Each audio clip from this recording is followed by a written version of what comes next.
Dominique Leroy, bonjour. Bonjour. Sciences et Vie est heureuse de vous accueillir de nouveau. Je rappelle que vous êtes doctorant et que vous travaillez au laboratoire de psychologie sociale de la cognition. Vous nous avez expliqué la semaine dernière ce qu'était la psychologie sociale et que vous travaillez sur l'influence du pouvoir sur les comportements et en particulier sur la désinhibition comportementale. Alors pour faire ce travail, vous menez des études scientifiques avec des méthodes très rigoureuses et vous menez par exemple un certain nombre d'expérimentations. Alors donc vous m'avez expliqué que vous aviez mené une expérimentation sur les addictions en testant un certain nombre de personnes pour vérifier justement ce lien entre pouvoir et désinhibition. Oui, notre hypothèse de départ était que si le pouvoir désinhibe l'individu va plus facilement reconnaître... Alors désinhibe, c'est-à-dire lève un certain nombre de blocages dans le comportement. Hein. Va plus facilement reconnaître qu'il boit, qu'il fume, malgré les normes, ou qu'il prend des substances illégales ou médicamenteuses. Alors dans une situation d'expérience, vous réunissez des gens on les aborde, soit dans des bibliothèques, soit on les fait venir au laboratoire, avec différents modes de recrutement. Et c'est là que nous manipulons le pouvoir, c'est-à-dire qu'ils reçoivent un formulaire avec différentes conditions. Une condition de pouvoir et une condition de soumission. Donc ce ne sont pas les mêmes personnes, bien sûr, qui répondent aux deux conditions. Alors il y a un groupe en situation de pouvoir et un groupe qui est conditionné en situation de soumission. 50% des gens. En situation de pouvoir, comment on manipule ceci ?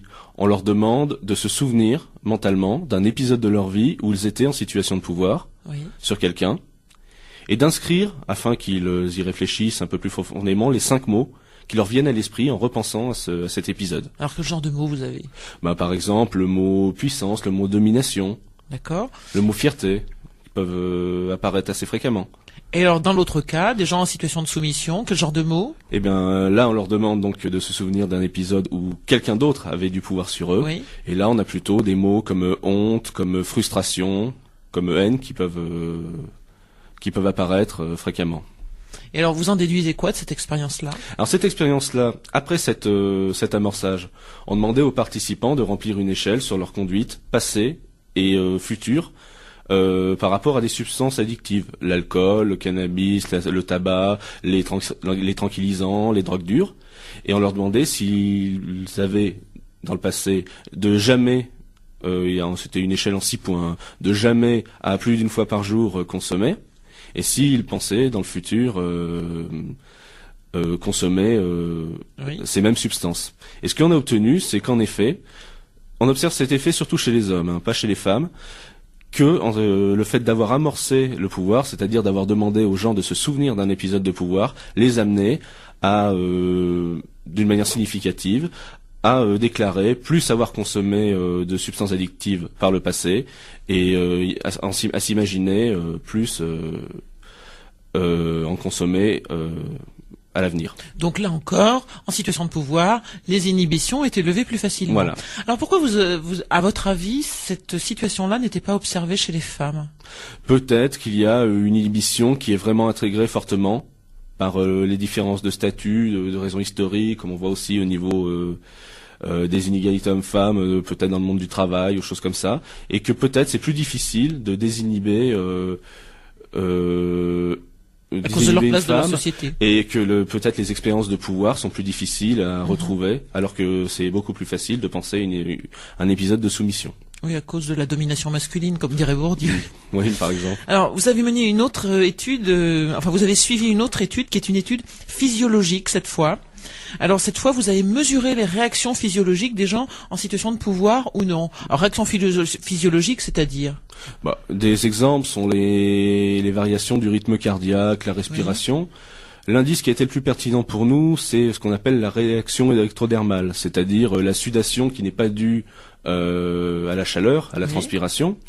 Et on sait qu'une hausse de réaction électrodermale implique un état d'anxiété fort et qu'une diminution de la réaction électrodermale, au contraire, est un synonyme de diminution de l'anxiété. On sait que par exemple, quand on est en état de stress, on a plus tendance à transpirer. Des mains notamment.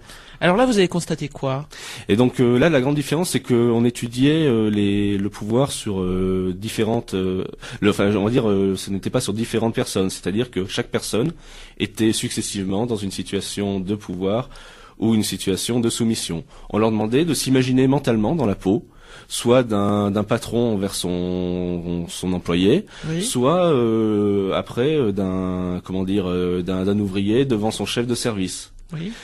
Par la suite, on leur demandait donc de répondre à des items de désinhibition, ce qu'ils feraient s'ils étaient gênés ou pas dans telle ou telle situation. Et les mêmes personnes, quand on leur demandait de s'imaginer, c'est ça qui est important, les mêmes personnes, quand on leur demandait de s'imaginer en situation de pouvoir, avaient montré une réaction électrodermale beaucoup plus faible et qui était à l'origine de comportements, c'est-à-dire d'attitudes beaucoup plus désinhibées sur les questionnaires qu'on leur demandait par la suite. Et que l'inverse était observé chez ces mêmes personnes, qu'on leur demandait de s'imaginer dans la peau d'un subordonné par rapport à... Alors donc ça c'est une réaction extrêmement intéressante, et toutes ces recherches sont menées ici par le LAPSCO, donc le laboratoire de psychologie cognitive, qui est lié au CNRS et à l'université Blaise Pascal, un laboratoire qui, je le rappelle, on en est fier chaque fois qu'on a des opérations comme ça en Auvergne, et pionnier dans son domaine. Dominique Leroy, on vous remercie. On vous retrouve la prochaine fois pour parler du pouvoir et des inhibitions comportementales par rapport aux élections qui nous préoccupent tous en ce moment. Merci. Je vous remercie.